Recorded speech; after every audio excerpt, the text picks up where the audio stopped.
Woo! I can see a lot of people both hating this finale and loving this finale. Star Wars does love to fracture their own fans. Let the fan wars begin. Hello, my name is Montero, and thank you for joining me on my journey to watch every TV show and every sitcom ever created. Not really, but we are going to get close. Welcome to my half spoiler free review for Star Wars Ahsoka. I make reactions, theories, and reviews such as this one on this channel, so if you want to see more, please consider subscribing, liking this video, and sharing it with y'all friends. I also post written reviews on Letterboxd and Serialized, and on my website on occasion. All of those users are Filmerdude24. I kept it easy for everyone. Please check those out, as well as my Patreon, where you can find exclusive videos, reactions, and Q&A videos. All the links are in the description, and now we can proceed. Like I said, this is going to be a spoiler review for Ahsoka's finale and pretty much the entirety of the show. But at this moment, you are okay to proceed until this time code. That's where the spoilerage will begin. So what did I think of Ahsoka? I have mixed feelings, but overall good. It's just that this was not Ahsoka's show in the slightest. I think this was purely intended to be Rebels Season 5 with the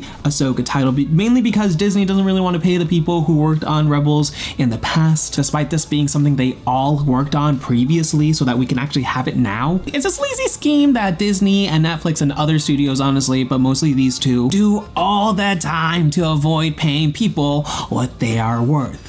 Sound familiar? This is all my personal claim from what I've learned recently from the strikes and from people finally coming out against these big studios like Disney, like what Disney is doing with Steven DeKnight with Daredevil Born Again. Link to that article is in the description. It's a good read. This is something I absolutely abhor, and I think it's absolutely disgusting. But honestly, what do you expect from the big, rich, white, old guy in power? For me, that's pretty much what I see when I see Ahsoka, because again, this is not Ahsoka's show, and it is absolutely blatant. I absolutely love Ahsoka, and there were great moments in the show. There's honestly a lot of issues with the show, and this is the biggest one. I'm sorry to make you aware of this, but once you can stomach this is basically Rebels, 4.5 is what I would say. It's half Ahsoka and half Rebels. The rest becomes easier to chew. She does get cool solo moments, but they are very far and few in between, and they come way too late into the season. Aside from that and the overall writing, this show is fantastic. The acting, the dark and more serious tone, people are describing it as Games of Thrones of Star Wars. The fight scenes mostly are incredibly done as well. The show just feels way overstuffed. The pacing seems a bit off at various moments, and I'm actually quite upset with certain character choices that quite literally pissed me off, but we will get to that in the spoiler section. I heard that season 2 is being talked about and behind the scenes, but nothing is confirmed as of yet, so we don't know what's going to be the follow-up. Is it going to be Ahsoka season 2, or is it going to be Dave Filoni's live? Who knows? But if there's a season 2, bring it on! Now it's time for the spoiler bits. What the hell? What was that, man? Listen, I did enjoy this episode, and I audibly yelled, "Wow, holy hell, and oh heck yeah!" all throughout the finale. However, I'm not sure if I feel totally satisfied with this. 3 episodes in almost the exact same place for our 3 heroes. I do not understand the lack of urgency with them. There seriously isn't enough time for all the hee-hees and the ha-has and the hoo-hoos. This is a, my god, Ezra, your beard's doing things within me, but there's no time.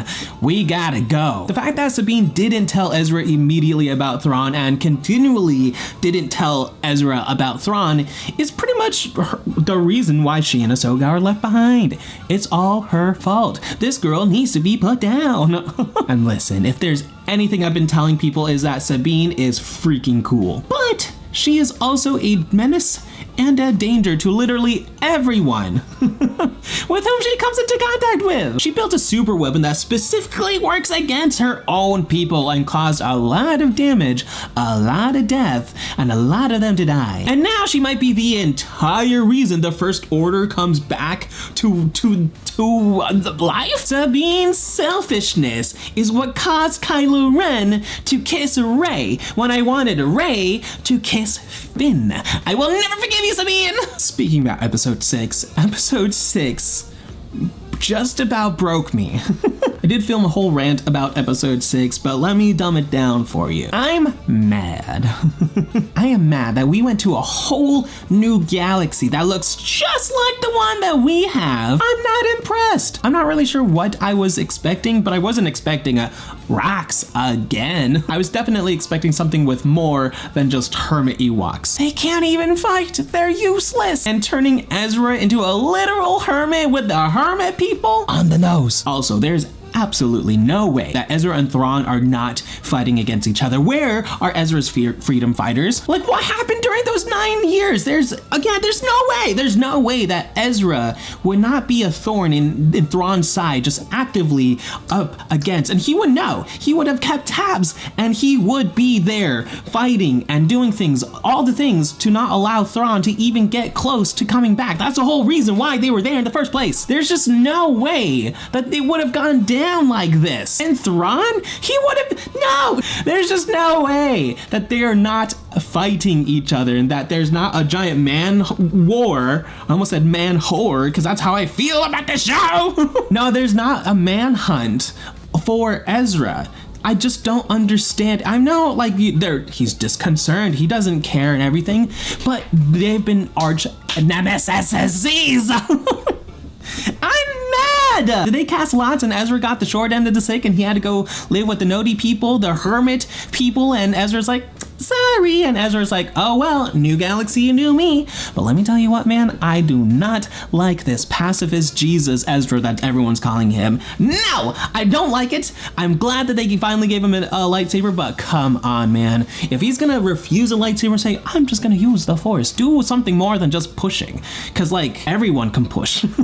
Sabine just pushed you. But also, I kind of hate how Star Wars is playing fast and loose with the color of the lightsabers. Like, his lightsaber should be green. It's not that, oh, we're just gonna give it to Sabine now. I mean, yes, a little bit, but just with how proficient Ezra is with the Force, his lightsaber should be the color green. But it's fine. I understand the need to have different color lightsabers for these people so that we can all visually see and be like, ah, that one's Ezra. Oh, that one's Sabine. Oh, those little two white ones. That's Ahsoka. But anyway, I genuinely cannot accept the fact that Ezra and Thrawn were not at each other's throats throughout this whole 9 years. What happened these 9 years? Overall, I know people liked episode 6. I did not like episode 6. I actually liked episode 7 because there was more action and we had very little action in episode 6. I don't know, man. The show is good.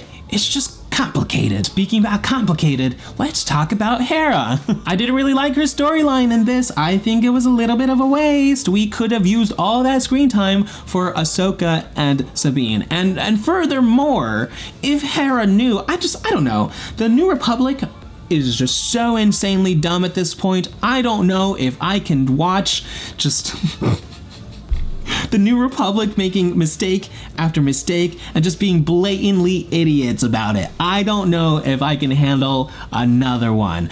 But HERA should not have been there. She should have gone with Ahsoka. She just should have been like, you know what, let's go. Because again, this is basically Rebels Season 5. They should have just doubled down on it anyway within the show more and just had HERA along with the ride. Because whenever it was HERA and Ahsoka and her interacting with the other Rebels cast, it was great. She did fine. But Mary Elizabeth Winstead, sorry to say, I think she's a little miscast. Sure, she had her moments, but I honestly think that redo Arya from the Umbrella Academy, Barbie, and Red Notice would have done a much better job as our beloved HERA. But okay, now let's talk about the biggest dog in Ahsoka. Huyang. Kidding. Wait, no. Actually, no. Huyang is... He is the biggest dog in this whole thing. What a great droid. The best droid we've gotten to date. No complaints for him other than the hunter droid covering his mouth and it actually working. Help! Help! Help! Laughable. The second biggest dog in Ahsoka is Ahsoka herself. Rosario Dawson continues to do a fine job as Ahsoka, but let me tell you what, I still think we got very little Ahsoka in this show. So I feel just a little bit robbed. That and Rosario Dawson spent a lot of time under what looked to me to be heavy garments. Honestly, I think that was to not have to apply makeup and save money in that area, but those things looked heavy, and Rosario Dawson's movements, unfortunately, in a lot of her fight scenes were very slow. Whenever they were meant to be slow, the whole Japanese fight style, that was really cool. But whenever it was fighting against Balin, fighting against Shin, fighting against everyone else, she was just a little bit slow, and everyone else had to slow down their movements, even though Shin and Sabine and Balin, they were all insanely fast with their lightsabers. Honestly, I think Rosario Dawson does need a little bit more training, but I think it's her outfits. I think they're just very restrictive. The writing is just fine. I kind of wish they just stuck with hour-long episodes, or at least 50 minutes of actual content. 6 or 8 episodes with less than 50 minutes of content is not necessarily the move that anyone should be considering. There's just not enough time to fully tell a complete and concrete story that you would need to in a single season. Honestly, I am getting a little bit tired of being promised so many things just for it to lead to another project that teases another thing. I'm done waiting. Just show me the thing. Luckily, we are gonna get that thing, whether in Ahsoka season 2 or Dave Filoni's live-action Star Wars movie. Either way, it is a Dave Filoni project, and I'm pretty excited about this. Ahsoka is nowhere near a perfect show or a perfect season, but it's way better than Book of Boba Fett or Obi-Wan combined. I would even say that it's almost better than Andor. I know there's a lot of people out there who would be like, I'm gonna stab you with my own lightsaber, but I didn't really necessarily like the first half of Andor. I thought it was insanely boring, but the second half of Andor, fantastic.